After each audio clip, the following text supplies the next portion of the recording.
નમસ્તે. ધોરણ 9 સામાજિક વિજ્ઞાન.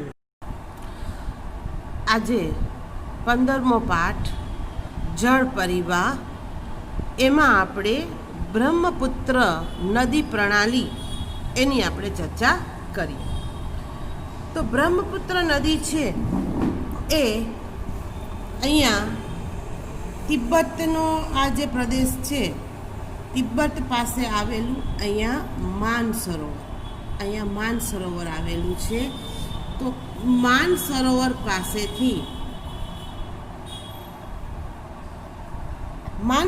પાસેથી બ્રહ્મપુત્ર નદી છે એ નીકળે છે.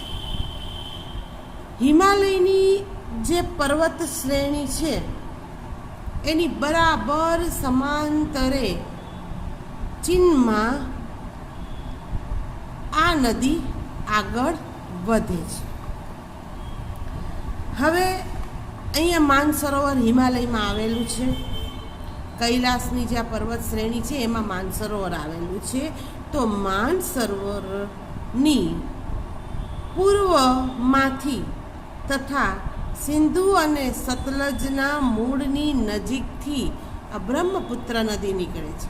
આ સિંધુ નદી છે, આ સિંધુ નદી, આ સતલજ નદી, અને એની બાજુથી જ પૂર્વમાં બ્રહ્મપુત્ર નદી ત્યાંથી નીકળે છે.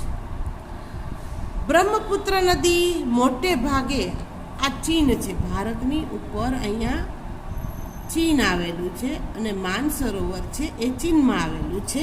એટલે બ્રહ્મપુત્ર નદીનો મોટો ભાગ છે, બેસિન વિસ્તાર, એ ચીનમાં રહેલો છે, એટલે કે ભારતની બહાર છે.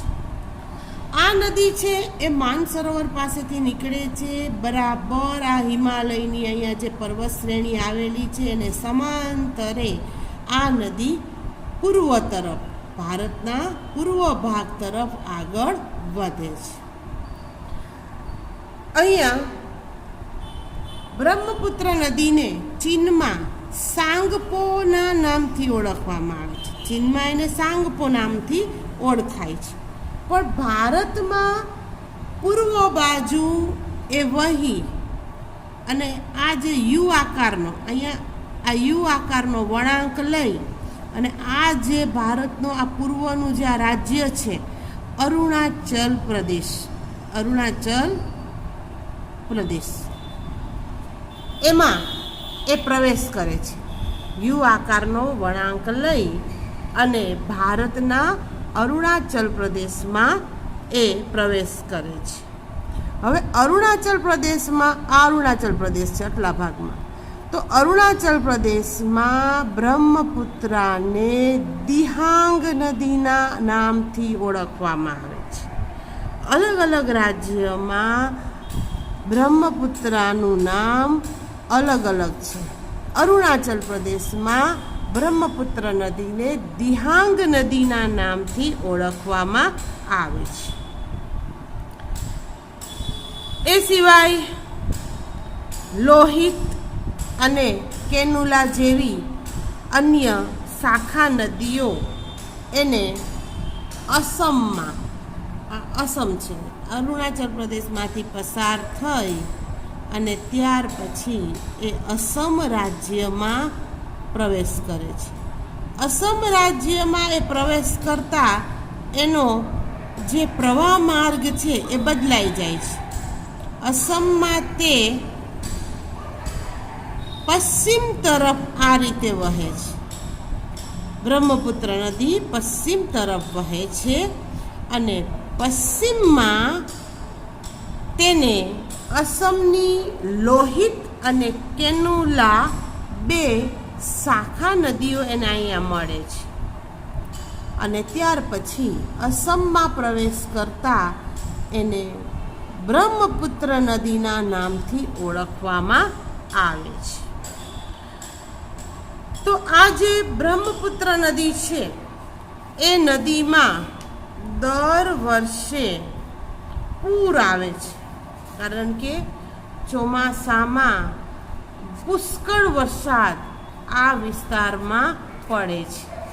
એટલે વધુ વરસાદને કારણે આ નદીમાં દર વર્ષે જળ જથ્થામાં સારો એવો વધારો થાય છે, પરિણામે અહીંયા પૂર આવે છે. બ્રહ્મપુત્ર નદીમાં પૂર આવે છે. હવે આ જે નદી છે એ નદીમાં કાપનું પ્રમાણ છે એ ઓછું છે, એટલે આ નદીમાં અહીંયા જોઈએ એવા ફળદ્રુપ કાપના મેદાનો નથી. બ્રહ્મપુત્ર નદી છે એ અસમમાં પસાર થઈ અને મેઘાલયમાં આવે છે. આ મેઘાલય, અને મેઘાલયમાંથી અહીંયા આ વળાંક લઈ અને બાંગ્લાદેશમાં પહોંચે છે. બાંગ્લાદેશમાં આ નદી અહીંયા પદ્મા નદીને મળે છે. આપણે આગળ ગંગા નદીમાં સમજી લીધું કે ગંગા નદીનો એક ફાંટો અહીંયા બાંગ્લાદેશમાં પ્રવેશ કરે છે. તો બાંગ્લાદેશમાં એ પ્રવેશ કરે છે ત્યારે એને પદ્મા કહેવામાં આવે છે. ગંગા નદીના એક ફાંટાને પદ્માના નામથી ઓળખવામાં આવે છે. બ્રહ્મપુત્રા નદી જ્યારે પદ્મા નદીને અહીંયા બાંગ્લાદેશમાં મળે છે ત્યાર પછી એનો સંયુક્ત પ્રવાહ જે આગળ વધે છે બાંગ્લાદેશમાં દક્ષિણ તરફ, ત્યાં એને મેઘનાના નામથી ઓળખવામાં આવે છે. તો આ રીતે બ્રહ્મપુત્ર નદીને મેઘના સંયુક્ત પ્રવાહ બંનેનો મેઘનાના નામથી ઓળખાય છે. પણ એ પહેલાં બ્રહ્મપુત્ર નદી જ્યારે બાંગ્લાદેશમાં પ્રવેશ કરે છે ત્યારે અહીંયાથી અહીંયા સુધીનો એનો જે ભાગ છે એ આ નદી જમુના નામથી ઓળખાય છે. જમુના નદીના નામથી બાંગ્લાદેશમાં પ્રવેશ કરે છે ત્યારે જમુના નામથી ઓળખાય છે. પદ્મા નદીને મળે છે ત્યાર પછી તે મેઘના નદીના નામથી ઓળખાય છે. તો આવા અલગ અલગ વિસ્તારોમાં બ્રહ્મપુત્રા નદીને અલગ અલગ નામથી ઓળખવામાં આવે છે. માનસરોવર પાસેથી નીકળી હિમાલયની પર્વત શ્રેણીને સમાંતર વહી ભારતમાં પ્રવેશ કરી, ત્યાર પછી ભારતમાં પશ્ચિમ તરફ વહી બાંગ્લાદેશમાં પ્રવેશ કરી અને બંગાળાની ખાડીને મળે છે. ત્યાં સુધીની બ્રહ્મપુત્ર નદીની લંબાઈ 2900 કિલોમીટરની છે. 2900 કિલોમીટરનો એનો પ્રવાહ માર્ગ છે, જે વિશ્વની લાંબી નદીમાં એનો સમાવેશ થાય છે.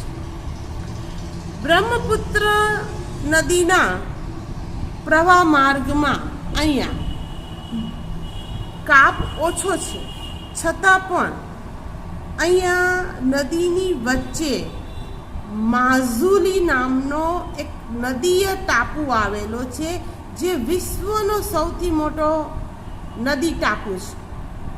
માઝુલી નામનો નદી ટાપુ છે.